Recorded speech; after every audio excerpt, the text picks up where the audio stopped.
techniques de l'ingénieur sont ravis de vous accueillir pour la web découverte CETIM Academy, analyse des concentrations de contraintes dans un modèle élément fini. Avant de commencer, je tiens à vous rappeler que toutes les conférences en ligne sont enregistrées et disponibles ensuite gratuitement. Il suffit de vous rendre sur le site technique de l'ingénieur, cliquer sur l'onglet Magazine d'actualité, puis les conférences en ligne. Vous pourrez retrouver le replay de ce webinaire d'ici quelques jours. Aujourd'hui, en partenariat avec le CETIM, nous allons parler analyse des concentrations de contraintes dans un modèle élément fini. Les outils de simulation font partie intégrante des démarches proactives de conception-investigation, tant au niveau des produits que des process. Les essais, normalisés ou non, restent une étape de validation capitale dans le processus de mise sur le marché des produits. Maîtriser le couplage essai-simulation devient crucial pour répondre aux enjeux de coût, qualité, délai. Sur la base d'un modèle élément fini d'un composant mécanique, la présentation explicitera les notions de concentration de contraintes et de singularité. Le choix du critère à retenir et du maillage optimal à réaliser seront également développés. En cette période inédite de confinement, cette conférence en ligne a pour objectif de développer ou approfondir vos connaissances techniques et industrielles. Elle est présentée par Romain Duval, expert au CETIM. Je vous rappelle que vous avez la possibilité de poser des questions et de nous remonter tout problème technique tout au long de la conférence depuis votre panneau de contrôle. N'hésitez pas, nous y répondrons à la fin.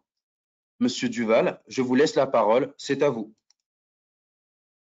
Oui, bonjour, merci Monsieur Souma.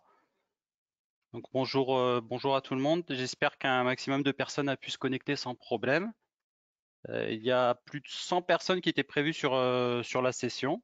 Donc bon, je pense que les personnes sont encore en train de se connecter. C'est très bien. Donc je ne m'attendais pas à avoir une si grande audience, donc tant mieux. Donc Monsieur Djibril Souma a organisé la conférence et il suit la présentation en ce moment. Donc je ferai appel à lui à un moment de la présentation où je vous pose une question à tous et où nous allons faire un sondage en direct. Voilà, donc avant de débuter, je voulais préciser plusieurs points. Le contenu de cette présentation a été créé spécialement pour l'occasion. Donc il est inspiré de ce que je présente en général pendant la formation Introduction à la pratique des éléments finis. Donc, pendant la formation, je présente ces choses-là d'une manière interactive sur le logiciel qu'on utilise qui est Castor, donc qui est logiciel pour faire du calcul de structure par élément fini qui est développé au CETIM. Et donc, je fais cette démonstration en direct et j'ai pas forcément de support. Donc, cette présentation, aujourd'hui, je ne vais pas la faire sous le même format en direct parce que c'était un petit peu risqué d'un point de vue informatique. Donc, on a créé des supports pour l'occasion.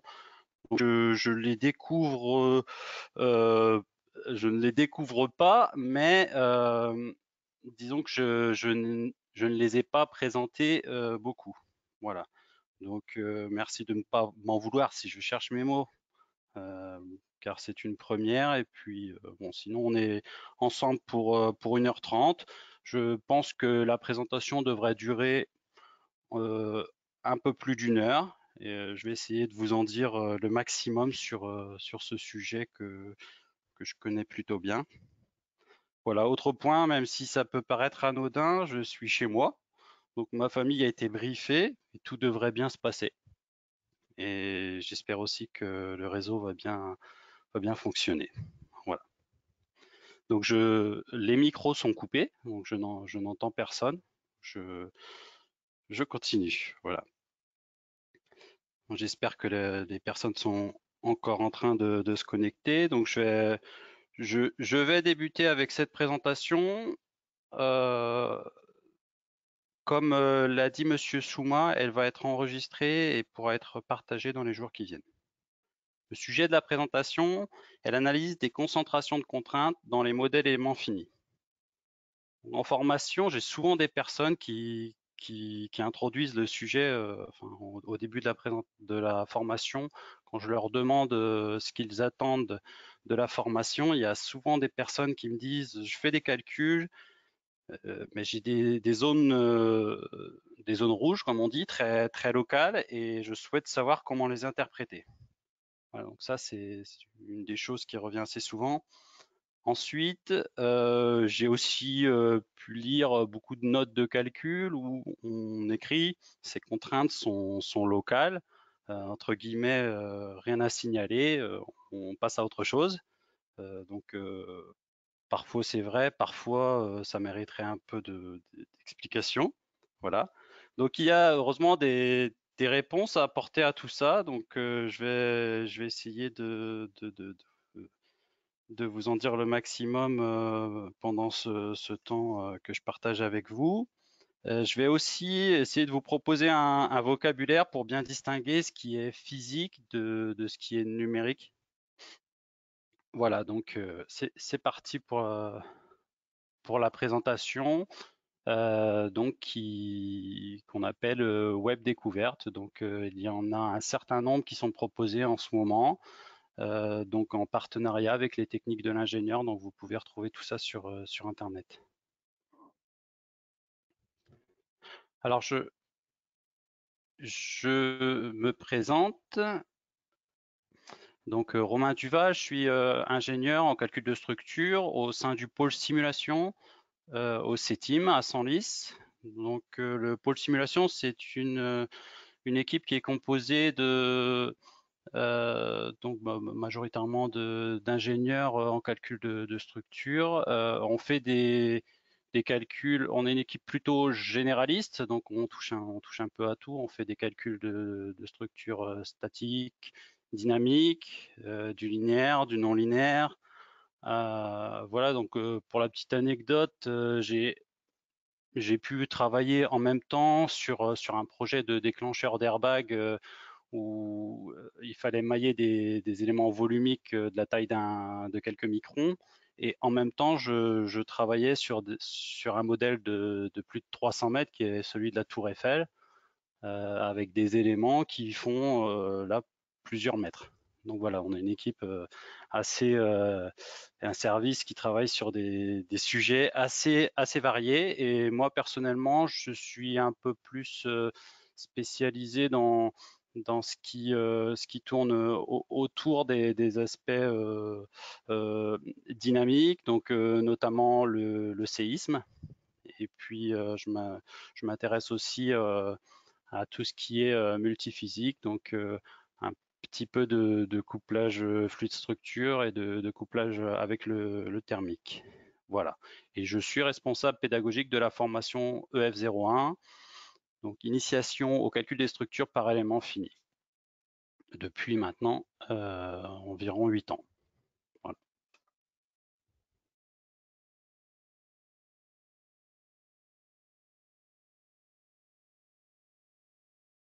Alors, je vais commencer par vous présenter un peu le contexte. Donc on parle là de quelque chose d'assez général, plutôt des éléments finis. Et ensuite, on ira sur le sujet vraiment des concentrations de contraintes. Voilà, donc ça c'est la présentation qui vous était donnée dans l'invitation. Donc je ne vais pas forcément rentrer dans les détails de cette diapo. C'est quelque chose d'assez général sur la simulation qui vous présente donc tous les atouts de la simulation. Donc je suppose que si vous êtes présent ici, c'est que vous avez bien perçu l'intérêt de la simulation et tout le temps que ça peut nous faire gagner dans nos projets. Donc un bref historique sur la méthode des éléments finis. Donc c'est une discipline à base dans les années 60 qui demande des compétences en mathématiques, en mécanique, en analyse numérique. Donc pour pouvoir avoir accès à cette méthode-là à l'époque, il faut avoir quand même des compétences assez diverses et c'est difficile de mettre tout ça ensemble. Donc pendant longtemps, ça a été réservé à des spécialistes. Aujourd'hui, il y a encore des spécialistes, on va dire des personnes qui ne font que ça. Donc par exemple, notre équipe SIM à Senlis au CETIM est constituée de spécialistes qui ne font que ça, mais les éléments finis aujourd'hui, c'est aussi toutes les personnes qui travaillent dans les bureaux d'études, puisque avec le développement des outils de CAO et les outils qui sont greffés à l'intérieur de ces outils de CAO, il y a eu de plus en plus de personnes dont ce n'est pas le métier de faire des calculs éléments finis, mais qui font des calculs éléments finis. Voilà, donc j'imagine que là, dans l'audience, il y a un certain nombre de personnes, peut-être, dont c'est le métier de faire des calculs éléments finis, et d'autres où c'est quelque chose qu'ils font euh, de temps en temps et que ça représente un pourcentage de leur activité. Voilà. Donc les usages possibles de la méthode des éléments finis, donc ça peut être lors d'une étude de faisabilité pour vérifier que la conception, que le projet est bien cohérent et bien faisable, puisqu'on peut adresser un certain nombre de types de physique. Ensuite, au niveau du prédimensionnement, pour aller choisir les formes, les épaisseurs.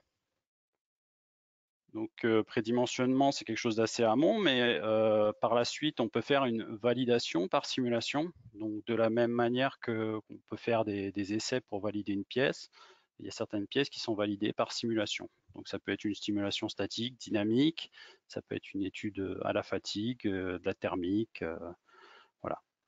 Ensuite, recalage sur des essais physiques, donc c'est l'idéal quand on a la possibilité de recaler le modèle sur des essais. Donc on fait d'abord un modèle élément fini, ensuite on fait des essais, puis on vient recaler notre modèle élément fini sur les essais qu'on a réalisés.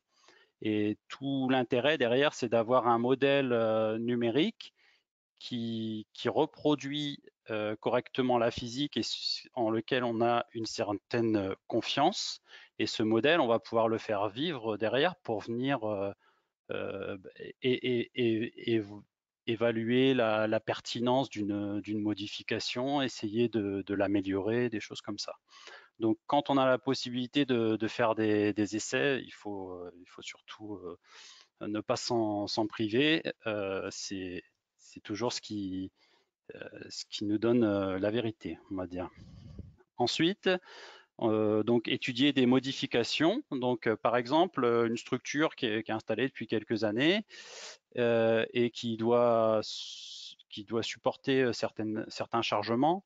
Il se peut qu'avec avec les évolutions des usages, cette machine, on lui demande de charger plus vite. Et donc, parfois, on est obligé de refaire un modèle numérique. Quand je dis qu'on est obligé, c'est qu'on n'a plus forcément la possibilité d'aller tester la machine parce qu'elle est en fonctionnement, des choses comme ça. Donc parfois, le fait d'avoir un modèle numérique, ça nous permet de ne pas impacter l'usage de la machine, et donc on l'utilise beaucoup pour ce type d'études aussi. Ensuite, évaluation de la durée de vie résiduelle. Donc ça, c'est un thème sur lequel on travaille beaucoup depuis quelques années, qui fait qu'une structure qui a été conçue pour durer un certain nombre d'années, on veut savoir combien de temps, combien de cycles on va pouvoir l'utiliser dans l'avenir. Voilà. Donc ça, c'était pour faire une introduction qui n'est pas forcément l'objet de la présentation, mais qui était quand même assez nécessaire et qui permet de présenter un peu ce qu'on fait dans l'équipe aussi. Donc les points qui seront abordés dans la présentation d'aujourd'hui. Donc quelles sont les grandeurs? Donc dans un modèle élément fini, en général, quelles sont les grandeurs qu'on analyse? et plus particulièrement derrière donc les contraintes, puisque c'est la grandeur qui va être étudiée dans cette présentation, et on va rentrer dans les détails des contraintes. On va présenter ensuite un vocabulaire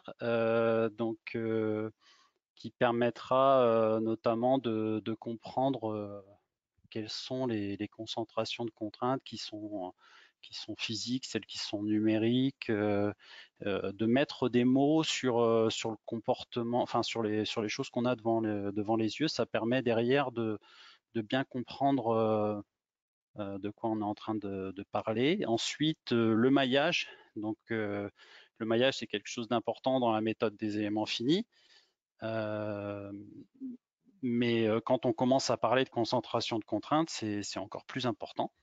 Voilà, donc on va en parler. Différence entre les contraintes moyennées au nœud et les contraintes non moyennées, donc dans les éléments. Donc ça parle pas forcément à tout le monde. Donc je pense que c'était nécessaire de faire un petit focus là-dessus. Donc vous verrez quand j'arriverai dessus. Et puis derrière, une petite présentation pour vous inciter à aller plus loin. Donc les grandeurs d'analyser. On va dérouler cette présentation avec une sorte de fil rouge, un exemple qui va nous permettre de passer en revue les différentes étapes d'un calcul et puis parler du vocabulaire. Voilà. Donc cette pièce, vous la voyez donc sur la gauche, ça pourrait être un axe par exemple, et on va venir donc tirer sur cet axe. Donc il a une variation de diamètre, donc on a un grand diamètre grand D, puis un petit diamètre petit d, et ces deux zones sont reliées par un rayon de raccordement petit r, bloqué en partie basse, et puis en partie haute, on applique un chargement de 314 newtons vers le haut. Les principaux résultats qu'on va étudier si on fait un modèle élément fini de cet exemple, on va regarder les déplacements, on va regarder les réactions et on va regarder les contraintes. Donc là, lorsqu'on va faire un modèle élément fini, les premiers résultats qu'on propose d'analyser en général dans la formation, ce sont les déplacements et les réactions. Donc même si la présentation d'aujourd'hui, elle a pour but de focaliser sur l'analyse des contraintes, je pense que c'est important de rappeler que les contraintes dans un modèle élément fini sont calculées à partir des déplacements. Et donc si vos déplacements sont faux, les contraintes sont fausses. C'est très probable à 95%.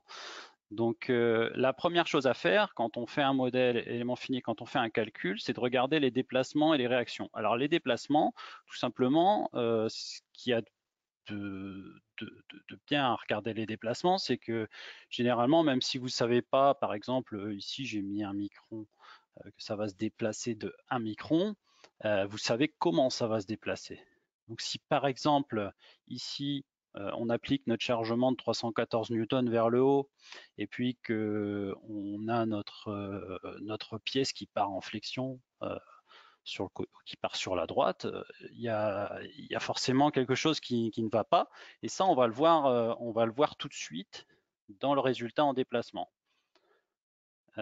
Donc c'est une étape de diagnostic qui est très importante, qui est de regarder les déplacements. Quand vous avez mis correctement en données un modèle, normalement vous devez avoir une idée de la façon dont ça va se déplacer.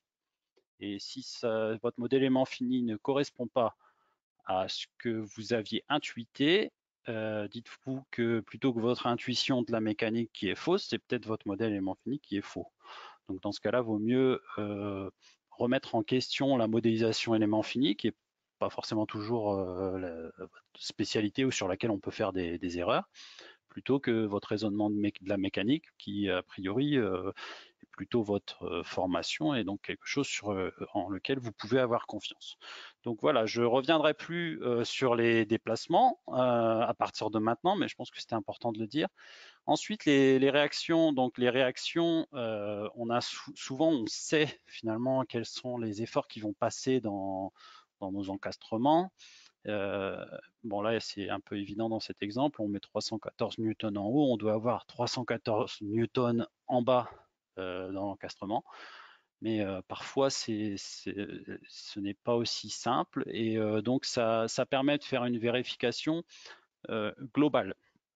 Une fois qu'on a vérifié qu'on avait bien les bonnes réactions qui passent dans nos encastrements, qu'on a bien la bonne somme des efforts, donc, par exemple, vous avez un réservoir qui est posé sur 4 pieds et puis vous mettez, donc ces 4 pieds, ils peuvent glisser sur le sol. Et puis les chargements sont une pression interne et puis la gravité. Et bien sous le chargement de la gravité, vous devez retrouver la masse multipliée par G en newton, la résultante. Par contre, quand vous mettez la pression à l'intérieur du réservoir, a priori, si les pieds peuvent glisser sur le sol, la pression ne génère pas de chargement au niveau des encastrements. Donc ça, ce sont des vérifications qu'il faut faire avant d'aller regarder les contraintes. Donc c'est pour ça que j'y passe un peu de temps à vous en parler avant d'aller regarder les contraintes, parce qu'il ne faut pas se focaliser forcément sur l'analyse des contraintes si on n'a pas fait toutes ces vérifications élémentaires qui sont les premières à faire sur un modèle élément fini. Donc parlons maintenant des contraintes. Ici, j'ai indiqué que la contrainte était de 1 mégapascal. Donc je vais passer à la suite pour présenter un petit peu les contraintes. Donc la contrainte, c'est donc en tout cas la contrainte moyenne sur une section en traction. Ici, c'est la force divisée par la section. Donc la force, elle est de 314 newtons ici et elle est à diviser par la section, donc pi fois le rayon au carré, ce qui nous donne ici une contrainte de 1 mégapascal. Donc on a tiré sur notre petit diamètre avec une contrainte une pression de 1 mégapascal. Maintenant, quelle est la contrainte dans notre rayon de raccordement? Donc localement, on va utiliser la méthode des éléments finis pour répondre à cette question. Voilà donc pour présenter un peu très globalement la notion de contrainte, c'est la force divisée par la surface.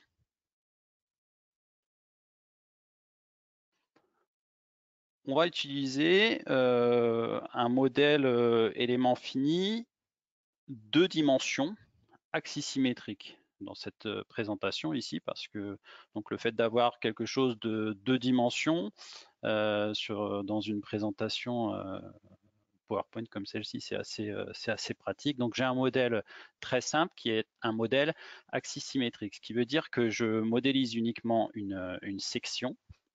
Et cette section, il faut s'imaginer qu'elle est de révolution. Donc il faut, pour pouvoir faire un modèle axisymétrique, il faut que la géométrie soit axisymétrique. Donc c'est le cas ici, puisqu'on a une pièce axisymétrique, cylindrique. Et il faut aussi que les chargements soient axisymétriques. Donc là, il se trouve que la face du bas est encastrée. Donc moi, je vais venir bloquer mon arête que j'ai indiqué en bleu. Et puis sur l'arête du haut qui est en rouge, je vais mettre une pression en mégapascal de 1 mégapascal vers le haut. Oups, alors je passe à la suivante. Donc je vais faire un premier calcul avec ces chargements que je viens ce chargement que je viens de présenter. Et donc à chaque fois, je vais vous présenter uniquement cette portion, donc cette portion angulaire finalement du calcul axisymétrique. Donc il faut bien s'imaginer que sur mon arête qui est sur ma gauche, là c'est l'axe de révolution, et que ce résultat-là, il est à voir comme quelque chose en 3 dimensions avec une révolution autour de cet axe. Donc je fais tout d'abord deux calculs, donc un sur la partie gauche de l'écran et puis un sur la partie droite. Alors, au niveau des maillages, donc commençons par celui qui est sur la gauche. Donc, j'ai mis une taille de maille globale de 3 mm. Donc, vous voyez les éléments. Il y a des éléments quadrangles et puis des éléments triangles. Voilà. On a une cartographie de contraintes et puis on a un maximum à 1,6 mégapascal. Donc, ici, on présente la contrainte de von Mises. Donc, c'est un critère qui sert à déterminer, c'est un critère de plasticité, donc qui sert à déterminer à partir de quand il va y avoir plasticité. On pourrait présenter des contraintes normales dans certaines directions, on pourrait présenter des contraintes principales, maximales, minimales. Voilà, on peut faire beaucoup de choses. Dans le cadre de cette présentation, je m'en tiens principalement à des contraintes de von Mises et je ne vais pas rentrer dans le détail de ce que c'est ce critère parce qu'il faudrait une autre web découverte pour parler des critères. Voilà.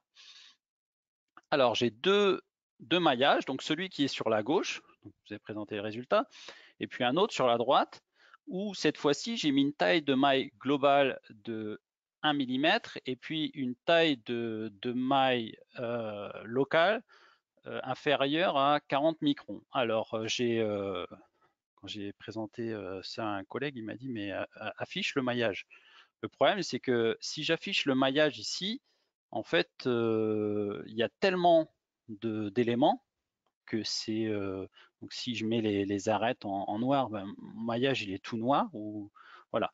Donc du coup, je n'ai pas affiché le maillage sur cette vue. Par contre, j'ai fait deux zooms successifs et donc vous voyez donc là où vous avez le 2, c'est la pièce globale et ensuite donc vous voyez au niveau de l'angle droit qu'il y a une petite variation de couleur, donc j'ai zoomé dessus et ensuite vous voyez que j'ai refait un deuxième zoom et là j'ai affiché la taille de maille. Donc pour vous dire que j'ai mis beaucoup d'éléments, donc je suis vraiment allé avec des éléments très petits. Et en fait quand on regarde ces deux résultats, ben, on a quand même des échelles de couleurs qui sont très différentes. Donc,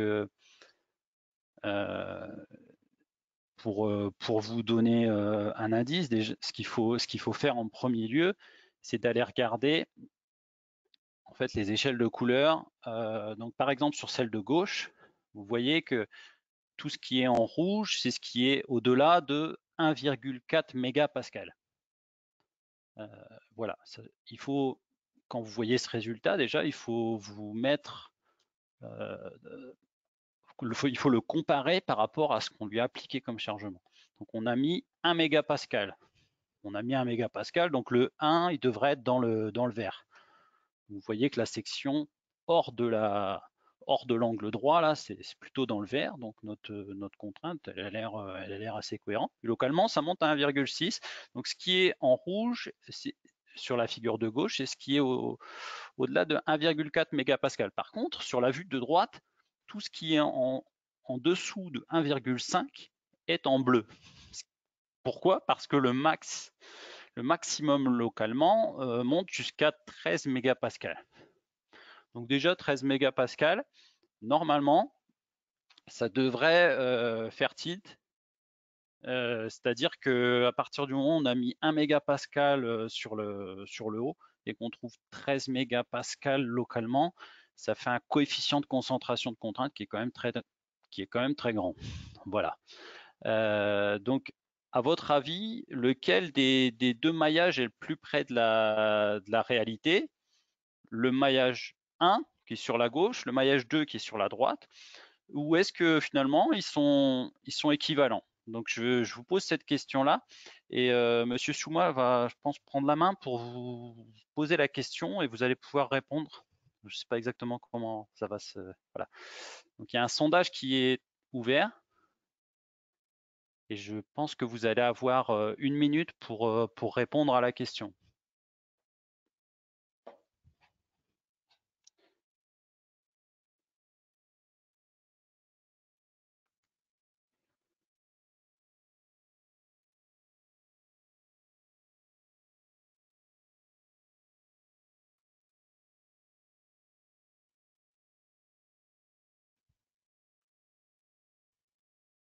Je vous laisse répondre à la question. Donc j'espère que j'espère que ça s'affiche bien chez vous et que vous avez une petite boîte de dialogue. Donc moi personnellement, je vois toujours mon écran.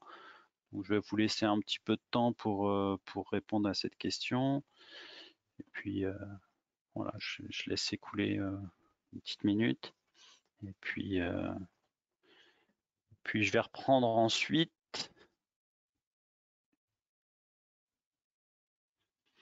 Donc je suis toujours en ligne. J'attends donc je vous laisse tous répondre à la question qui a dû s'afficher sur votre écran normalement. Vous pouvez reprendre, Monsieur Duval. Ok, merci beaucoup. Donc bon, j'ai pas demandé à avoir la réponse de ce sondage en direct à Monsieur Souma, euh, mais je l'aurai par la suite, donc ça sera intéressant pour moi d'avoir ces réponses. Euh, alors, lequel des deux est le plus près de la réalité? Disons que je dirais qu'ils sont à peu près équivalents parce que finalement, on a des informations qui sont assez différentes sur les deux. C'est-à-dire que celui de gauche, finalement, euh, il est peut-être plus près de la réalité parce que il nous montre pas certains résultats qui sont faux. Et donc c'est le cas de celui de droite, par contre, qui nous montre un résultat qui est, donc on verra plus tard, une singularité, contrainte, et qui est un résultat au niveau de l'angle droit qui est faux. Voilà. Donc ce résultat-là est faux. Mais est-ce que ça veut dire que le reste du modèle est faux? Heureusement non. Donc on va passer à la diapo suivante pour, euh, pour comparer un peu ces résultats, mais sous d'une autre façon. Alors, je reviens sur la présentation. Et donc, tout ceci, en fait, est une question d'échelle. Si je viens mettre la même échelle à gauche et à droite, alors je me rends compte que c'est pas exactement la même échelle, mais ce que j'ai fait ici, c'est que j'ai mis au-dessus de 1, en rouge tout ce qui est au-dessus de 1,4. Voilà. Et puis en bleu, c'est 0 en gros. Voilà. Donc quand on compare ces deux résultats, en fait, on trouve finalement très globalement, on trouve le même résultat. Donc c'est une question de critères. Donc quel est le critère qu'on va venir analyser? Donc si par exemple notre critère c'est la contrainte moyenne dans la section donc on a mis en pointillé orange. Eh bien si on regarde dans cette section, on va trouver une contrainte égale à 1 mégapascal. Donc si notre critère est là-dessus, finalement on a exactement le même résultat. Et puis on peut regarder de la même manière, on peut comparer les cartographies. Globalement, ça a l'air vraiment d'être très proche. Donc finalement, les deux résultats, ils sont équivalents. Par contre, celui de droite, très localement au niveau de l'angle droit, il a un résultat qui est faux. Parce que, donc on reviendra dessus, il s'agit d'une singularité. Au niveau des angles d'un angle droit, vous voyez on voyait sur la vue de droite comme sur celle de gauche qu'il y a des sauts de contraintes qui se passent entre les éléments. Donc on va revenir dessus. Alors quand je vous dis donc qu'on ne peut pas modéliser, qu'on ne peut pas regarder les contraintes au niveau d'un angle droit comme celui qu'on avait juste avant, parce qu'il génère une singularité, dans ce cas-là, vous pouvez me dire, OK, dans ce cas, comment faire pour avoir la bonne contrainte? Mais la bonne contrainte, il faut avoir une géométrie physique. Et donc, une géométrie physique, c'est plutôt ici donc un rayon de raccordement. Donc, le rayon de raccordement, ce qu'il va falloir faire maintenant, c'est venir le mailler avec précision. Donc ici, on a deux maillages encore, on fait une comparaison entre les deux maillages. Donc vous voyez déjà que ce sont deux maillages qui sont quand même assez fins. Mais celui de gauche, on n'a mis que 2 éléments sur un quart de voilà, donc sur le diamètre, ça en ferait 8, quoi. Et on voit que sur ce maillage de gauche, il y a encore des sauts de contrainte entre les éléments. Donc les sauts de contrainte, qu'est-ce que c'est? Donc en fait, au niveau d'un élément, quand on arrive sur l'élément qui est adjacent, on devrait avoir une continuité des contraintes. Donc il n'y a pas de raison que sur une bande noire qui n'a rien de physique, la bande noire c'est la frontière entre deux éléments, il y ait un saut de la contrainte. Donc ça c'est quelque chose qu'on devine qui n'est pas physique. Et donc là, il va falloir faire quelque chose. Donc ce qu'on peut faire, c'est aller mailler plus finement. Et donc sur la vue de droite, on a la même géométrie, mais on est venu mailler en affinant localement. Et donc si on vient regarder élément par élément, on a vraiment quelque chose qui est continu entre les éléments. Donc il n'y a pas de saut de contrainte. Donc celui de gauche, son problème, le maillage de gauche, c'est un manque de discrétisation. Donc on voit sur la vue de droite en fait qu'il y a un gradient de contrainte qui est quand même assez important localement. Il y a un gradient de contrainte et les éléments du maillage de gauche ne sont pas suffisants pour aller capter ce gradient de contrainte. Donc en réduisant la taille de nos éléments, on va finir par converger vers ce qu'il y a sur la droite.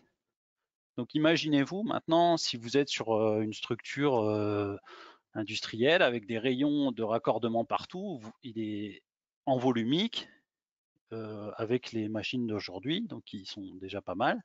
C'est impossible d'aller mailler avec le niveau de maillage qu'on a sur la droite, sur toutes nos pièces, partout. Enfin voilà. Donc il va falloir trouver des compromis. Donc c'est pour cette raison qu'on modélise avec le maillage qu'on a vu sur le dessus, enfin dans les pages précédentes, qui n'incluait pas le rayon de raccordement. Donc sur le coup, ça vous a peut-être un peu choqué. Vous vous êtes dit tiens, c'est bizarre, il l'a retiré le rayon.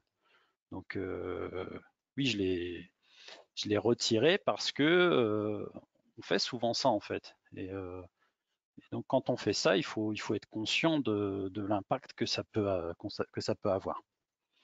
Donc en retirant ce rayon, il m'était impossible d'aller chercher cette valeur de 2,2 mégapascal.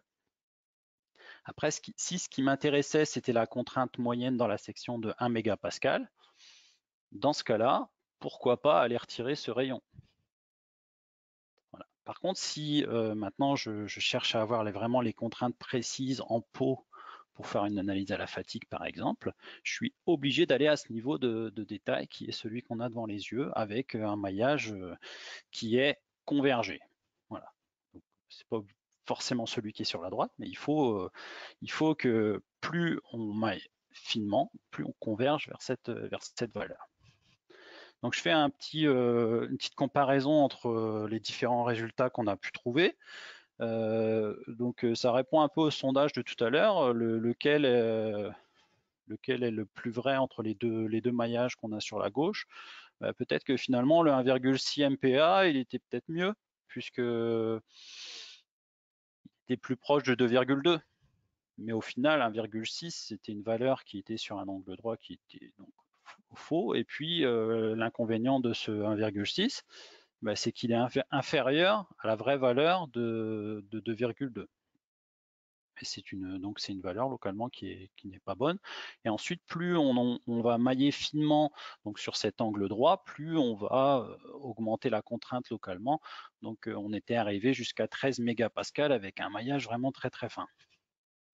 Voilà, et ensuite, il y a les maillages où on est venu mailler le rayon de raccordement.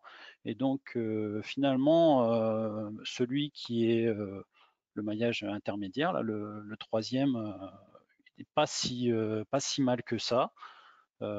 Si on compare globalement, les cartographies de contraintes sont assez bien représentées. Mais malgré tout, on n'arrive quand même pas à représenter toute la finesse de la cartographie de contraintes qu'on a sur la droite. avec ce maillage. Donc le vocabulaire, donc j'ai parlé de vocabulaire jusqu'ici, j'ai commencé à introduire certains mots et on va revenir dessus. Donc la concentration de contraintes, elle est physique. Ça c'était une question, j'avais hésité à faire un sondage là-dessus. Donc est-ce que c'est une concentration de contraintes et quelque chose de physique? Parce que parfois on me dit c'est une zone qui est rouge, qui est très locale, donc c'est pas physique. Des zones rouges très locales, on en a eu une devant les yeux, donc le 2,2 MPa. C'était quelque chose de physique. Donc une concentration de contrainte, c'est une variation donc locale du niveau de la contrainte. On a noté souvent lié à une variation brutale de la géométrie, donc avec une variation d'épaisseur, avec un rayon de raccordement, et ça génère localement des contraintes importantes, mais il faut bien garder en tête qu'elles sont, il y a quand même localement, il se passe quelque chose, il y a quand même une contrainte plus haute. Ensuite, selon les critères applicables, il faut en tenir compte ou pas. Quand on va tirer sur cet axe qu'on avait juste avant, il va y avoir un moment où finalement le rayon de raccordement il va atteindre la valeur de la limite d'élasticité du matériau. Est-ce que ça veut dire que l'intégralité de la section va plastifier? Non. Donc localement, on va avoir une plastification et puis ensuite au début, donc il va y avoir que vraiment dans le rayon que ça va plastifier. Puis petit à petit, la zone qui plastifie va s'étendre et puis on va arriver à un moment critique où il va y avoir une plastification intégrale de la section. Donc bien sûr, c'est ce qu'il faut éviter quand on fait un dimensionnement statique. Et donc pour faire ça, ce qu'on fait parfois, c'est qu'on analyse des sections. Donc cet exemple qu'on a là, avant qu'on ait les méthodes des éléments finis, on savait très bien dimensionner ce genre de choses. Donc d'un point de vue analyse statique, ce qu'on va faire, c'est qu'on va analyser les efforts qui passent dans une section. Donc dans la section, on a une force F sur une section S, ça nous donne une contrainte, et ça, on va pouvoir le comparer à la limite d'élasticité du matériau affecté d'un coefficient de sécurité. Donc ça, notre critère, s'il est sur la section, il n'y a pas forcément besoin d'aller attraper vraiment très précisément la contrainte très locale. Il faudrait juste vérifier que la section va résister. Voilà.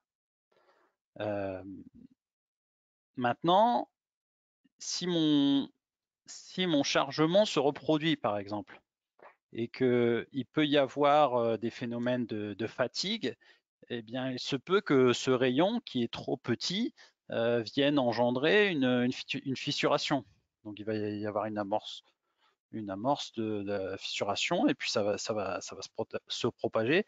Si on veut commencer à aller analyser ce type de comportement, donc l'apparition d'un problème lié au nombre au cyclage en fatigue, là, il va falloir vraiment modéliser correctement dans cette zone-là pour avoir cette valeur donc, qui est ici à 2,2 mais qui va augmenter avec le chargement.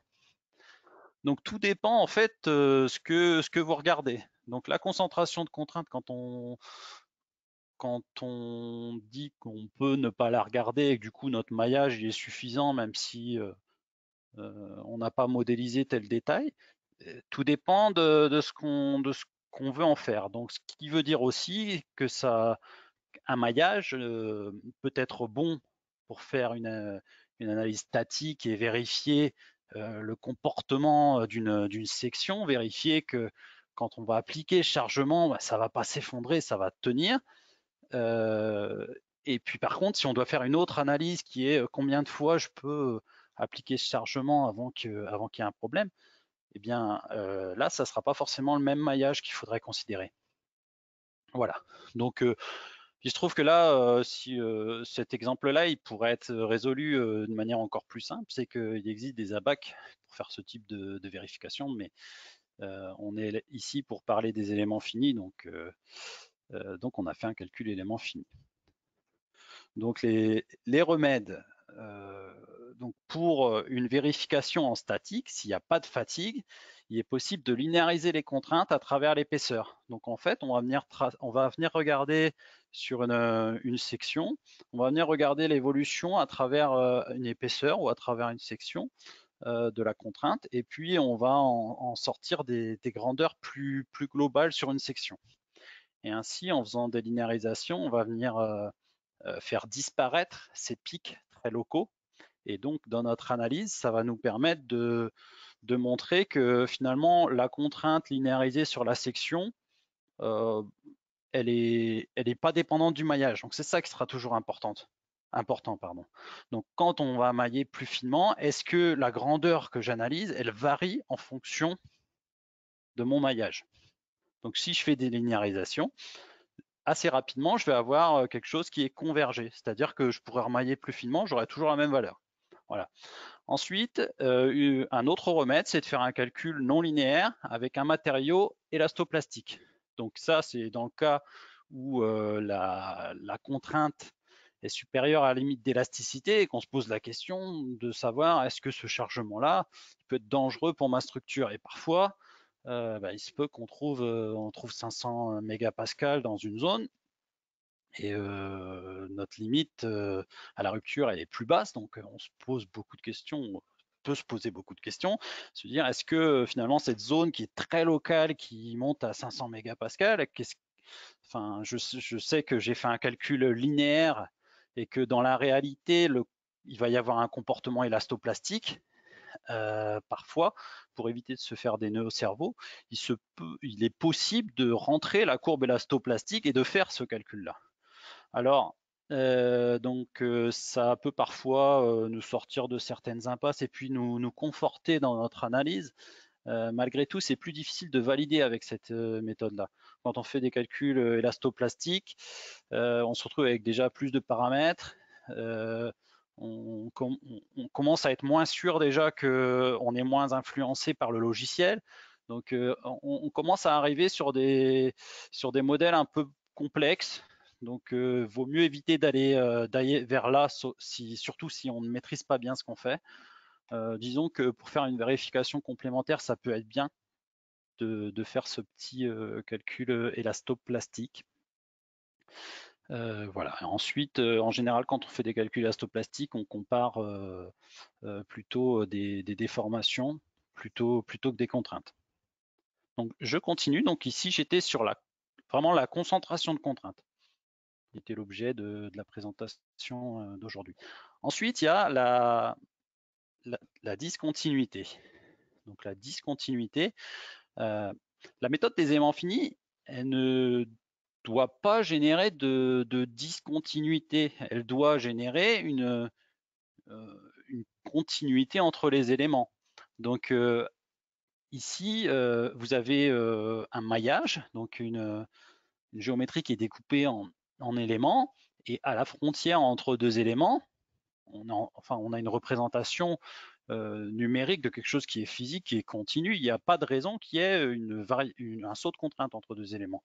Donc ça, c'est ce qu'on appelle une discontinuité. Donc la discontinuité, on en a vu plusieurs dans les exemples qu'on a fait. Donc on vous a mis deux images là. Il y avait celui où on avait maillé le rayon de raccordement, mais il n'était pas suffisamment fin. Le maillage n'était pas suffisamment fin. Donc on avait une discontinuité. Et puis il y avait l'autre cas, donc l'image du bas, où cette fois-ci, on avait un angle droit, et donc on avait une discontinuité aussi.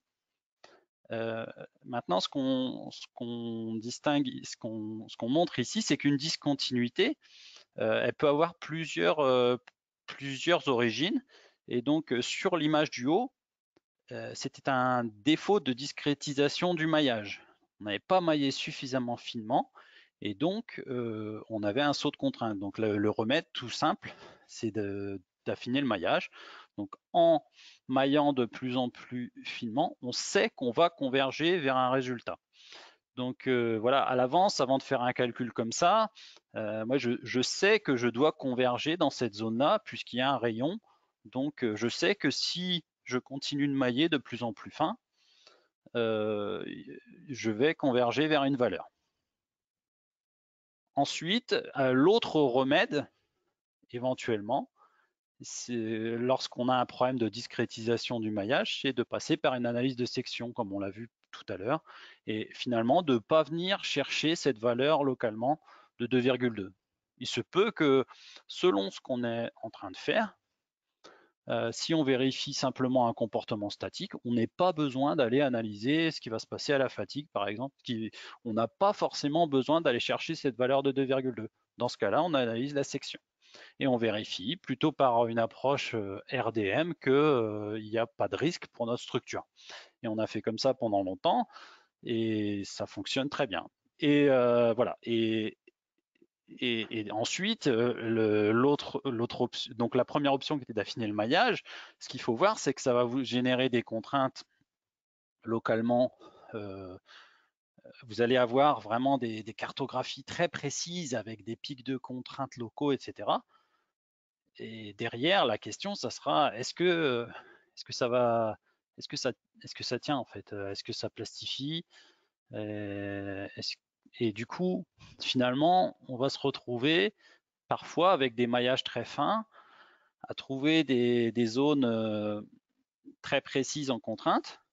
Il n'y a plus de discontinuité, mais au final, pour justifier de la tenue, on fait des analyses de section.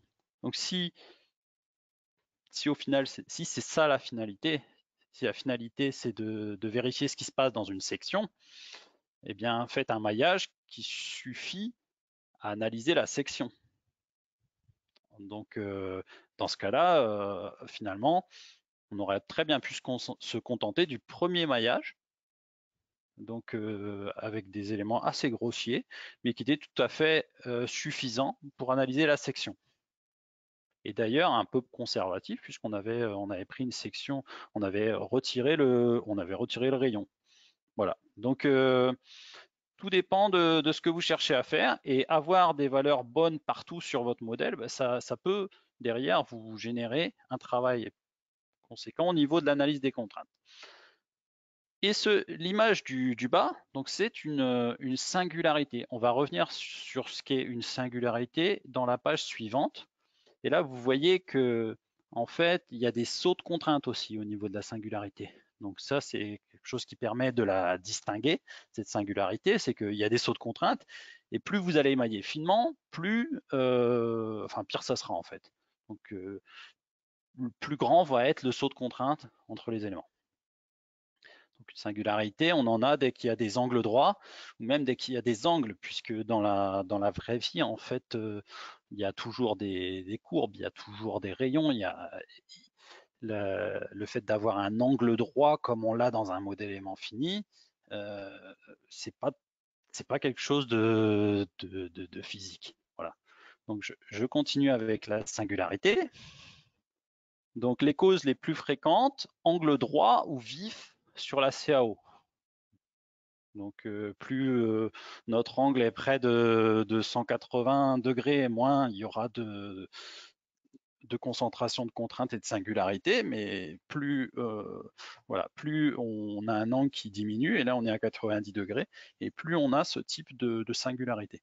Le remède représentait plus finement la géométrie, donc en représentant le congé, le rayon de raccordement, ou alors, lorsque c'est possible, analyser plutôt la section comme on l'a dit avant. Une remarque, si la contrainte dépend de la modélisation précise de ce défaut et que ce défaut ne peut être défini précisément, une analyse alternative est nécessaire. Alors, ce que je veux dire par là, c'est que n'allez pas rajouter un rayon, si vous ne connaissez pas le rayon qu'il y a dans la vraie vie, n'allez pas inventer un rayon juste pour avoir des contraintes, parce que finalement, cette contrainte va dépendre du rayon, et l'information que vous allez ajouter va faire votre résultat. Donc,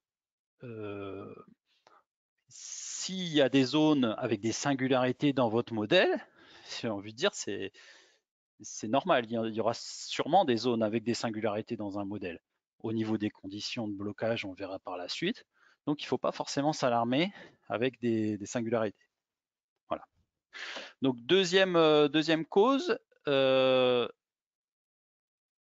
les blocages ou les chargements. Donc, si souvent ce qu'on fait, c'est qu'on vient bloquer des degrés de liberté sur une surface. Donc, on vient bloquer des nœuds et on prend tous ces nœuds et puis on les bloque vraiment. Donc, on leur met un déplacement nul. Et les éléments sont pas forcément prévus pour ce type de blocage. Et puis, ça génère des singularités. Donc, souvent, au niveau des blocages, il y a des singularités qui font qu'on ne peut pas regarder sur la première rangée d'éléments. Et par contre, dès qu'on regarde sur le troisième élément à partir de la singularité, dès qu'on regarde à une certaine distance, en fait, dès qu'on regarde pas vraiment à la coordonnée 0, mais qu'on regarde un petit peu plus loin, on va toujours converger dès qu'on aura maillé plus finement. Mais il ne faut pas regarder à la coordonnée 0 du blocage, il faut regarder un petit peu plus loin. Voilà. Et après, l'idéal est de regarder l'évolution suivant la dimension X, par exemple, de cette contrainte. Et on voit que finalement, dans cette zone, la contrainte varie pas forcément. Donc ça peut être une droite, mais au niveau vraiment de l'encastrement, il y a une singularité. Donc on ne peut pas regarder vraiment sur la singularité et on ne va pas remailler plus finement parce que voilà, on va rester coincé avec des contraintes qui vont augmenter infiniment. Voilà, donc, et remède, améliorer la représentativité physique du blocage ou du chargement. Donc parfois en allant modéliser les boulons et en les serrant, en mettant des contacts, des choses comme ça. Donc c'est parfois très compliqué. Ou alors ne pas analyser les éléments sur la singularité et regarder un petit peu plus loin. Voilà. Le maillage. Alors, un maillage validé la condition d'un résultat de qualité. Voilà, donc c'est si on valide pas son maillage, quand on fait des calculs éléments finis, en fait, on valide pas le résultat, donc on a toute la méthode qui est bancale, quoi. Donc, ce qui est très important, c'est de vérifier que toutes nos analyses ne dépendent pas du maillage. Et la précision de la contrainte calculée, elle est très dépendante du maillage. Donc, toutes les analyses que vous allez faire dans votre rapport, il ne faut pas qu'elles puissent être influencées par un remaillage. Si vous avez indiqué que vous avez un rapport de 2 par rapport à la limite d'élasticité, si vous remaillez plus finement, cette valeur ne doit pas varier. Donc ça, c'est primordial. Donc ce que ça veut dire, c'est que parfois, il faut aller chercher des critères qui sont moins dépendants du maillage. Donc c'est pour ça que tout à l'heure, j'ai parlé d'analyse de section. Donc on a mis en gras souligné l'analyse. Donc quand on parle de l'analyse, donc l'analyse indiquée dans la note de calcul, c'est souvent la comparaison d'une grandeur calculée avec une grandeur admissible. Mais qu'est-ce que la grandeur calculée? C'est pas forcément la contrainte de von Mises maximale. Ça peut être une linéarisation sur une section. Voilà. Donc c'est important de fixer le périmètre de notre analyse. Il faut donc on fait un modèle élément fini. Donc un modèle va nous permettre d'analyser un certain nombre de comportements, mais pas tout. Donc il va falloir exclure certaines zones, il va falloir exclure certains phénomènes en disant par exemple qu'on n'est pas en train d'analyser de la fatigue, en disant que cette zone n'est pas forcément, il n'est pas pertinent d'aller l'analyser finement. Donc dans cette zone-là, je ne vais pas forcément aller mettre les rayons de raccordement. Voilà. Ensuite, ce que pour synthétiser, puis parce que c'est pas forcément évident d'expliquer ça comme ça, ce que je peux vous recommander, c'est à la fin de votre note de calcul, vous mettez un tableau récapitulatif par zone de la contrainte et de la limite admissible. Et cette contrainte-là que vous indiquez dans ce rapport de synthèse, elle ne doit pas dépendre du maillage. Si elle dépend du maillage, ça veut dire qu'elle est fausse finalement. Donc cette contrainte, ça peut être quelque chose qui est une contrainte linéarisée, ou alors c'est vraiment que vous avez maillé finement et qu'elle ne dépend pas du maillage. Donc dans une première partie, on présente les résultats et ensuite, avant de faire la conclusion, on analyse et on fait une synthèse des résultats et toutes les valeurs qui figurent dans ce tableau ne doivent pas dépendre du maillage. Donc ça, c'est très important. Alors, pour savoir que ça ne dépend pas du maillage, on va faire une étude de convergence du maillage. Attention à ne pas confondre avec le langage qu'on peut utiliser parfois, qui est de dire que le calcul a planté, il n'a pas convergé. Donc ça, c'est pas du tout la même chose. Ici, on parle bien de convergence du maillage, qui est que quand je vais mailler plus finement, mon résultat va converger vers un résultat. Voilà. Donc convergence des résultats lorsque le maillage est affiné. Donc un maillage plus fin donne toujours un résultat plus précis. Donc quand je dis plus fin, c'est aussi avec un maillage plus régulier, avec voilà l'hexaèdre, il doit se rapprocher d'un cube. Voilà, il faut pas avoir des éléments distordus, des choses comme ça. Donc, plus votre maillage est bon, meilleur sera le résultat. Donc l'opération de l'étude de convergence, en fait, c'est de remailler plus finement, maillage 1, 2, 3, 4, 5, et de vérifier qu'on converge vers une valeur. Alors, le déplacement converge généralement beaucoup plus vite que la contrainte. Donc, il se trouve que la méthode des éléments finis, c'est une méthode en déplacement. Donc, on calcule d'abord des déplacements et ensuite, on va venir les dériver pour calculer des déformations et donc des contraintes. Ce qui fait que finalement, les fonctions de forme des éléments sont faites pour calculer correctement les déplacements. Et la contrainte est calculée à partir des déplacements, donc elle est un peu dégradée. On dérive le déplacement. Ce qui fait que assez rapidement, en fait, le maillage est suffisant pour un déplacement. Donc finalement, vous allez voir que quel que soit le maillage, je trouve souvent le même résultat en déplacement. Enfin, assez rapidement, on converge. Par contre, la contrainte, ça peut être un peu plus difficile d'avoir une convergence. Voilà, donc ici, par exemple, au niveau de la contrainte, on a mis plusieurs maillages. Donc le maillage 1, qui était un maillage qui j'ai pas affiché, mais qui était faux. Ensuite, le niveau de maillage 3, on était à 2 mégapascales. Et puis à la fin, on est sur 2,2. Et après, on pourra aller plus finement. On trouvera toujours le même résultat. Ça, c'est plutôt rassurant.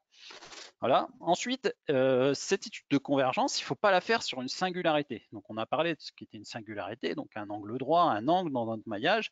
Si vous posez votre étude de convergence sur une zone qui inclut des singularités, le mailleur va remailler infiniment pour aller mailler la singularité.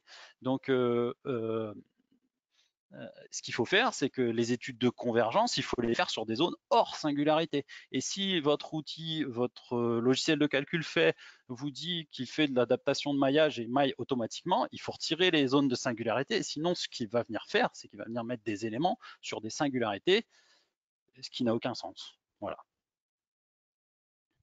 Donc la convergence, il faut la faire hors de la singularité. Très très important. Sinon, vous pouvez y passer votre vie. Voilà. Ensuite, ce qu'on peut faire aussi, c'est regarder des analyses de sections, on en a parlé, ou de faire des linéarisations de contraintes à travers les épaisseurs. Et là, ce qu'on verrait, c'est que en fait, notre premier maillage, le maillage 2, ici, qu'on a sur la gauche, celui-ci était suffisant. Voilà. Donc, parfois, et moi, je préfère voir un rapport où on a analysé la contrainte dans la section avec ce maillage-là et une étude de convergence qui montre que finalement, cette valeur, elle ne dépend pas du maillage et puis que quand je compare à la limite d'élasticité, j'ai un coefficient de sécurité et que je sais que tout ça, c'est carré. Je préfère une analyse comme ça qu'une analyse où on est venu mailler finalement le rayon de raccordement, qu'on a obtenu la valeur, donc là on avait le 2,2, mais qu'on n'est pas capable de me dire si au final il y a un risque pour la section, quoi. Voilà. Donc parfois, un petit calcul avec assez peu d'éléments est meilleur pour justifier la tenue d'une section. Voilà.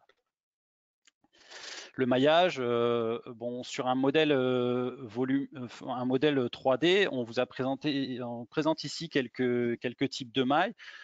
Donc il y a pour la partie coque, il y a des quadrangles et des triangles.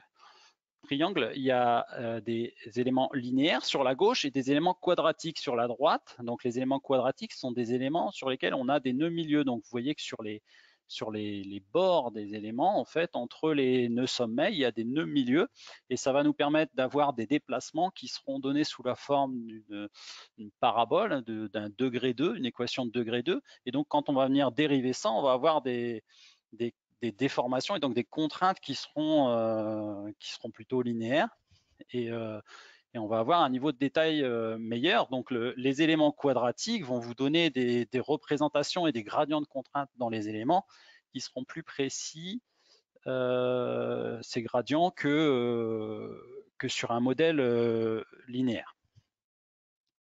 Voilà. Ensuite, les éléments tétraèdres et hexaèdres. Donc les tétraèdres sont les éléments plutôt triangulaires, des pierres.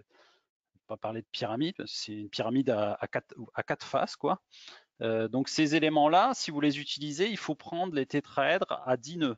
Voilà, donc celui qui est sur la droite, tétraèdre à 10 nœuds, c'est un élément qui est sûrement le plus utilisé puisqu'on peut faire des maillages automatiques avec ce type d'élément et qui fonctionne très bien. Voilà. Ensuite, quand on a la possibilité, et c'est pas toujours faisable, on peut mailler avec des éléments pentaèdres et hexaèdres. Donc c'est les maillages qu'on a sur la rangée du bas. Donc quand on fait ce type de maillage, on peut se permettre d'aller mailler d'aller utiliser des éléments linéaires. Donc le penta 6 et l'hexa 8. Et l'intérêt ici, c'est d'avoir un maillage qui est moins gros, moins lourd que le maillage qu'on aurait pu obtenir avec des tétraèdres à 10 nœuds. Voilà, quand on fait ce genre de choses, quand on commence à essayer de diminuer le nombre de mailles, il faut toujours faire attention à la formulation de l'élément et surtout faire une étude de convergence. Donc on a vu avant, quand on a des doutes, on fait des études de convergence. Après, si vous pouvez mailler toute votre pièce avec 5 éléments hexa 20 nœuds dans l'épaisseur et que ça passe, faites-le. Voilà. Après, plus on maille fin avec des tout petits éléments, plus on a aussi des singularités qui nous indiquent des valeurs très hautes, comme on l'a vu sur notre exemple du début. On est venu mailler très très finement et du coup on a trouvé 13 MPa qui était quelque chose de totalement aberrant, ce qui peut faire peur aussi. Donc voilà. Il faut toujours avoir en tête ce qu'on veut observer et puis faire une étude de convergence si on a un doute. Alors ensuite, une astuce sur le maillage, quand on veut avoir vraiment des contraintes précises en pot sur des éléments volumiques, il est possible d'ajouter une couche d'éléments de membrane par-dessus nos éléments volumiques pour avoir des contraintes précises en pot. Donc voilà, le problème c'est que les éléments volumiques ils ont leur point d'intégration à l'intérieur du volume et donc parfois on a besoin de mailler très finement pour avoir la bonne contrainte en pot. Donc on vient rajouter ce qu'on appelle un glaçage, une peau sur nos éléments volumiques pour avoir assez rapidement des valeurs en surface. Voilà. Contrainte moyennée contre contrainte moyennée au nœud, moyennée au nœud ou dans les éléments. Alors ce qui se passe, c'est qu'on a la possibilité d'afficher les contraintes dans les éléments. Donc comme on l'a fait jusqu'ici, on affiche les contraintes et on les extrapole au nœud. Mais les logiciels proposent parfois de moyenner au nœud, c'est-à-dire qu'en chaque nœud, il va regarder les contraintes sur chacun des éléments, il va faire une moyenne pondérée et il va nous afficher ce résultat. Donc quand c'est au nœud, on appelle ça une contrainte moyennée ou lissée. Alors que la vraie contrainte, c'est celle qui est calculée dans les éléments et elle est non moyennée. Donc nous, notre recommandation au CETIM, c'est plutôt d'afficher les contraintes dans les éléments. Et si vous affichez les résultats au nœud, ben, le problème, c'est que vous ne voyez plus les sauts de contraintes. Donc, c'est vu tout ce que je vous ai dit avant, ça peut être problématique. Pour aller plus loin, on a un certain nombre de formations ici, donc CETIM Academy, 28 formations CETIM en calcul, donc certaines sur les appareils de levage, les assemblages, durée de vie, engrenage. Enfin, ici, celle-ci, elle est dans la partie structure, il me semble. Voilà. Donc, vous avez un lien sur lequel vous pourrez cliquer. Et donc sur le site du CETIM, il y a toutes ces informations sur les formations qui existent. Donc nous, chez CIM, on a des formations éléments finis, mais aussi sur la RDM, on a des formations sur le levage, les équipements sous pression. Et chaque métier, en fait, chaque métier a finalement ses spécificités. Et parfois, il y a besoin d'aller dans les détails du métier qu'on est en train d'analyser. Donc, par exemple, les équipements sous pression, voilà, il y a une façon de faire les calculs éléments finis pour les équipements sous pression. Donc, il y a des formations pour ça aussi. Et parfois, il y a aussi la possibilité de calculer avec des formules analytiques. Et je vous recommande de ne pas faire de calcul élément fini si vous n'avez pas besoin de faire de calcul élément fini. Voilà, donc si vous pouvez faire un fichier Excel qui fait vos calculs, faites-le. Voilà, pour aller plus loin encore, on a d'autres types d'événements comme celui-ci. On a la mécathèque, donc avec certains documents qui sont réservés aux cotisants, bien sûr. Donc vous pouvez cliquer sur les différents liens. Je ne sais pas exactement comment ça va se passer. Peut-être qu'on va vous communiquer ce document après. Je ne sais pas exactement. Et ensuite, donc la chaîne YouTube, c'est Team France. Donc la présentation, elle sera aussi disponible, je crois, sur le site des techniques de l'ingénieur. Voilà. Et ensuite, nous, chez CIM, là, on a nos prestations d'accompagnement, donc prestations. Donc, bien sûr, le CETIM fait aussi, donc si vous avez une étude de calcul, vous pouvez venir vers nous. Donc, on peut vous former, mais on peut aussi faire le calcul sous la forme d'une prestation. Voilà. Et puis LinkedIn avec un certain nombre d'informations qui vous permettront de ne pas rater ce type d'événement. Voilà. Merci beaucoup. Super, merci Monsieur Duval pour cette excellente présentation. Tout de suite, nous allons passer aux questions-réponses. N'hésitez pas à nous soumettre toutes vos questions depuis votre panneau de contrôle. Nous tenterons d'y répondre. Première question, Monsieur Duval. Est-ce que par défaut, je choisis un maillage systématiquement très fin et en éléments quadratiques? Alors, c'est la solution un peu de facilité. Et je dirais pourquoi pas quand on peut se le permettre, parce que finalement, ça va nous donner des résultats qui seront proche de celui qui est déjà convergé, c'est-à-dire que quand on se pose la question de l'étude de convergence, eh bien là, on a déjà des résultats qui sont bons. Donc pourquoi pas. Après, ça ne répond pas au problème de la singularité, mais oui, quand on peut se le permettre, faisons-le. Après, il faut voir que ça génère des fichiers de calcul assez monstrueux. C'est d'autres problèmes et parfois on n'en a pas besoin en fait d'avoir un maillage si précis. Donc voilà, mais c'est l'avantage d'être en 2020, c'est qu'aujourd'hui on peut se le permettre. Et quand on fait des calculs, ben moi ça fait plus de 10 ans que je fais des calculs comme cela. Je sais à l'époque déjà avec quel maillage je convergeais. Et aujourd'hui, quand je fais ce maillage très fin avec des aimants quadratiques, je sais déjà à l'avance qu'il est convergé. Donc vous voyez que ça peut avoir des. Du coup, finalement, l'étude de convergence, moi je la fais pas toujours. Mais je recommande aux personnes qui débutent ou en tout cas qui ne sont pas sûrs de leur coût, de faire systématiquement des études de convergence. Voilà. Super. Question suivante. Est-ce que vous recommandez de supprimer les rayons de raccordement ou congé? Je dirais si l'objectif n'est pas d'aller analyser la contrainte dans ce rayon de raccordement, je dirais qu'on peut le supprimer.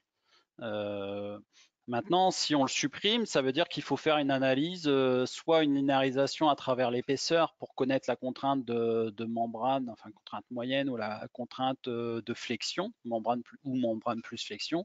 Il faut faire ce type d'analyse après. Donc le problème, voilà, quand on va supprimer les rayons de raccordement, c'est qu'on va générer des singularités. Donc aujourd'hui, si on peut se permettre de ne pas les supprimer, on ne génère pas de singularité. Donc tout dépend ce qu'on veut faire. Question suivante. Pour un effort constant appliqué sur une surface constante, comment varie la contrainte ou concentration de contrainte dans cette surface si celle-ci est constituée de matériaux différents, différentes limites élastiques? Alors, c'est à l'intérieur de la section qu'il y a différents matériaux. Je ne sais pas, c'est des matériaux parce qu'une variation c'est une variation de quelle propriété? Parce que c'est le. Alors, pardon, vous n'avez pas la question. Enfin, disons que si c'est des matériaux composites, il peut y avoir à travers une variation de propriétés matériaux, ça peut générer une variation de contrainte. Mais si finalement c'est que, enfin, si on a un module Joule qui est constant à travers l'épaisseur, il n'y a pas de raison d'avoir une variation de contrainte au niveau de. Voilà. Donc après, si c'est quelque chose qu'on appelle du multimatériau, c'est un petit peu spécifique, mais dans ce cas-là, il faut aussi aller analyser les cohésions entre les différents matériaux. Donc on a un pôle donc IPC à Nantes qui travaille sur les matériaux composites. On a des formations aussi chez eux. Voilà, donc les multimatériaux, c'est des choses qu'on a pas mal étudiées au CETIM. Donc après, là, avec la question telle qu'elle est là, je ne peux pas forcément en répondre plus précisément. Je vous remercie. Et par contre, n'hésitez pas à revenir, vous avez mon adresse mail, donc vous pouvez me poser des questions plus précises par mail si vous le souhaitez. Très bien. Question suivante. Est-ce qu'il y a un critère pour passer du besoin de raffiner plus le maillage à une analyse de contraintes dans la section? Je dirais que ce qui va décider de ça, c'est quel est normalement, avant de faire notre étude d'éléments finis, on doit savoir vers quoi on veut aller. Donc, si on veut aller si l'objectif c'est de savoir qu'un chargement, par exemple, un chargement accidentel avec une vague qui va arriver sur une pièce, et on veut vérifier que cette structure va résister. C'est un chargement accidentel qui peut se produire une fois et puis la pièce, on pourrait la remplacer éventuellement après.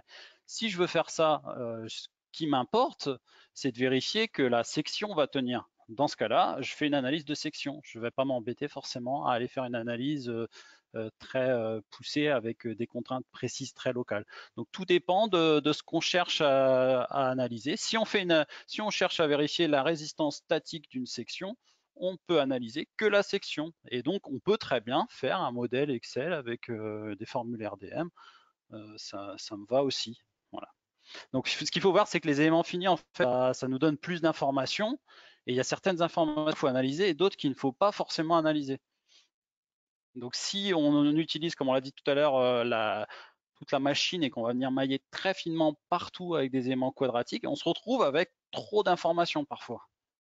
Donc tout dépend. En fait, il faudrait savoir avant l'étude quel est le niveau d'information qu'on va vouloir analyser. Et c'est ça qui va définir notre maillage. Voilà.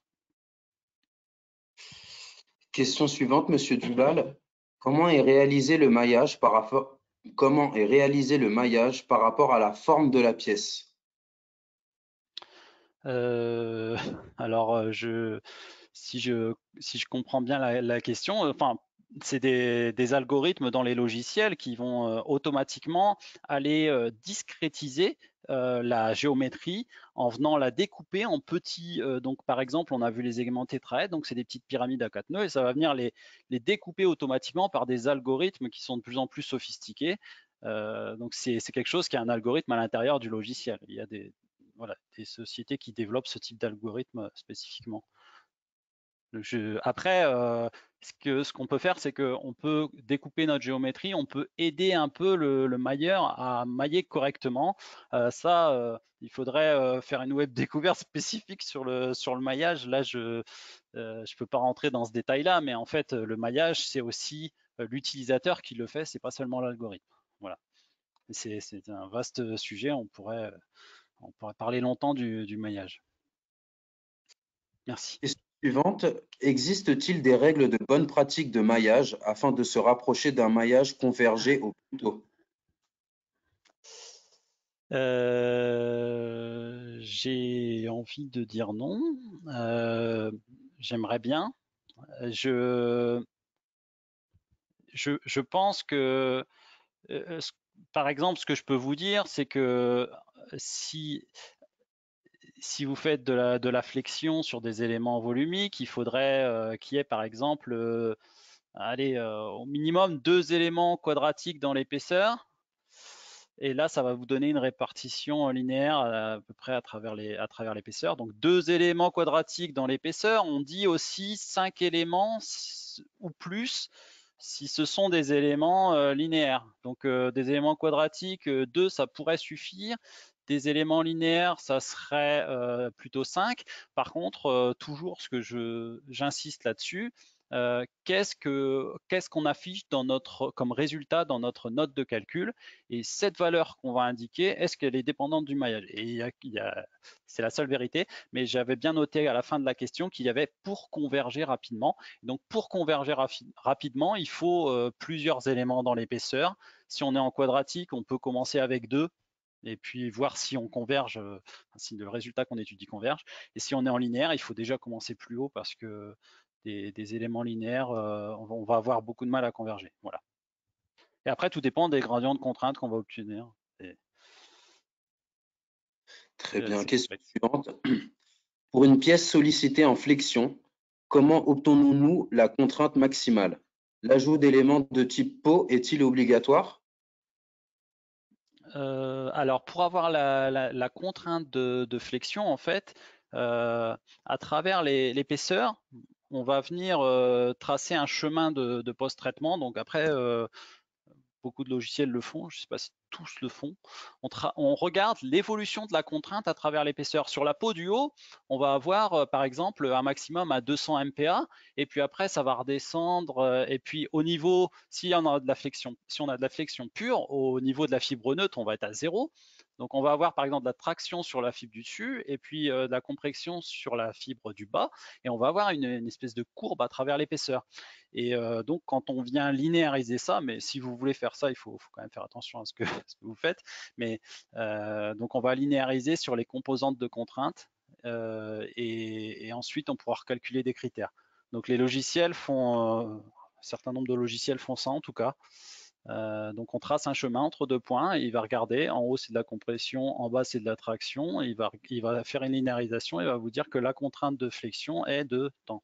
Et la contrainte de membrane, par exemple, ça va vous dire que c'est de la compression. Donc, on va voir que on a, par exemple, 100 MPa de compression auquel s'ajoute 50 MPa de flexion.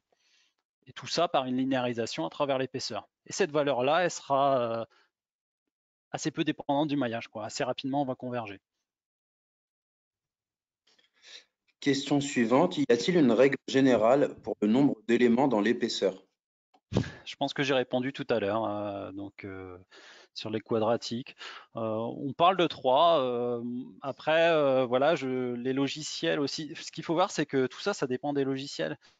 Et donc, moi, je refusais par exemple, de mettre 2 hexaèdres linéaires dans l'épaisseur. Et puis, j'avais un client qui faisait ça et il m'a dit, mais si, mais j'ai vérifié, ça fonctionne. J'avais fait des cas tests. Sur son cas à lui, effectivement, 2 hexaèdres linéaires dans l'épaisseur sur ANSYS fonctionnaient. Bon. Euh, Tant mieux, mais on n'a pas forcément toujours. Si on prend 2 hexaèdres linéaires dans l'épaisseur, sur ANSYS, sur Abacus, sur Nastran, sur Castor, là, en fait, on commence à être dépendant de la formulation des éléments. Donc, si vous changez de logiciel, vous commencez à changer les résultats. Voilà. Donc, attention, en fait, plus vous allez diminuer le nombre d'éléments à travers l'épaisseur, plus vous allez être dépendant des, de, de l'éditeur logiciel quasiment et des formulations des éléments. Et voilà, plus on va mailler finement et plus on va se détacher un peu de tout ce qui est formulation des éléments. Donc ça peut être intéressant. Question suivante. Avez-vous des recommandations particulières pour le maillage d'un congé? Éviter des pointes de maillage dans les rayons, par exemple.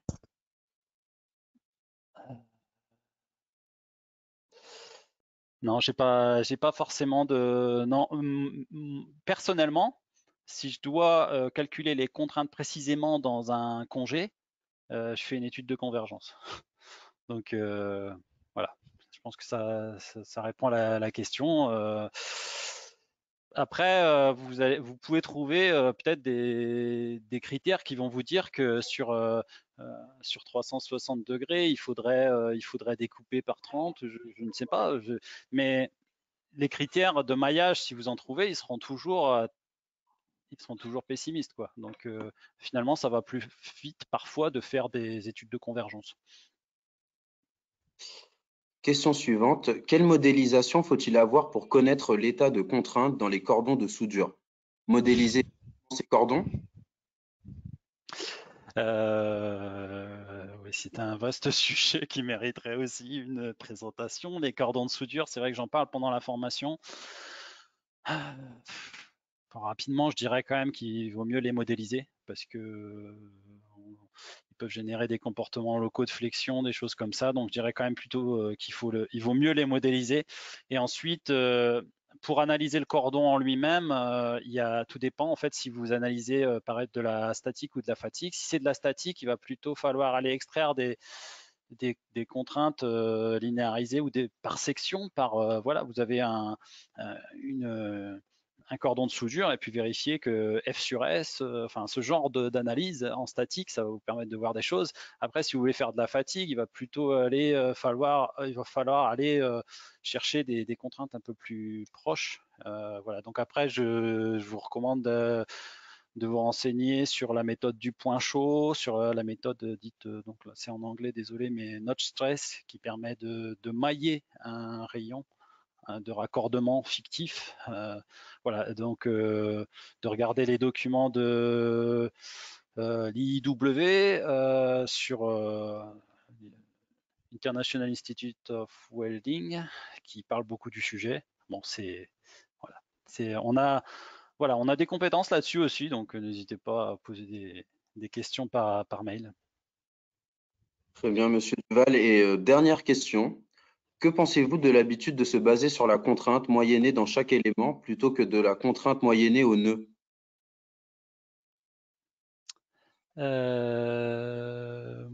Personnellement, je pense que les logiciels feraient mieux d'afficher les contraintes dans les éléments puisqu'elles sont calculées dans les éléments. Les contraintes moyennées au nœud, comme le font beaucoup d'éditeurs en tout cas, qui me viennent à l'esprit. Pourquoi moyenner au nœud?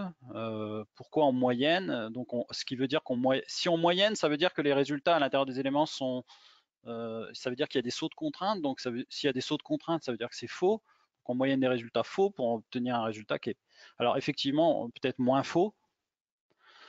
Bon, je pense qu'il vaut mieux afficher les résultats dans les éléments et voir les sauts de contraintes pour avoir devant les yeux en fait la qualité de notre résultat et voir en fait qu'il n'est pas parfait, quoi. Il vaut mieux le voir. Donc je dirais plutôt dans les éléments. Je préfère que vous voyez les sauts de contraintes plutôt qu'ils disparaissent avec des moyennes. Et voilà.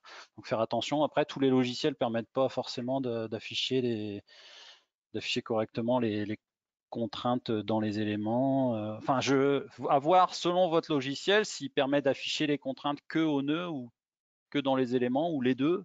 Et je sais que souvent en formation, j'ai des personnes qui ne savaient même pas en fait que ça existait. Donc il faut regarder ce que propose le logiciel. Il faut jouer un petit peu avec, il faut regarder. Merci, Monsieur Duval. Il est temps de conclure. C'est la fin de notre webinaire, analyse des concentrations de contraintes dans un modèle élément fini. Merci beaucoup à notre Ben, intervenant, M. oui, Romain pardon, je Duval. remercie toutes les personnes qui ont participé aussi et qui ont suivi cette présentation. Je vous laisse Très finir. bien, merci également à notre partenaire, le CETIM. Vous pourrez retrouver le replay de cette présentation d'ici quelques jours sur notre site internet. Les éditions techniques de l'ingénieur sont ravis d'être le partenaire de la réussite de vos projets industriels et scientifiques. Merci de nous avoir suivis, prenez soin de vous et à bientôt pour un nouveau webinar. Merci beaucoup. Au revoir.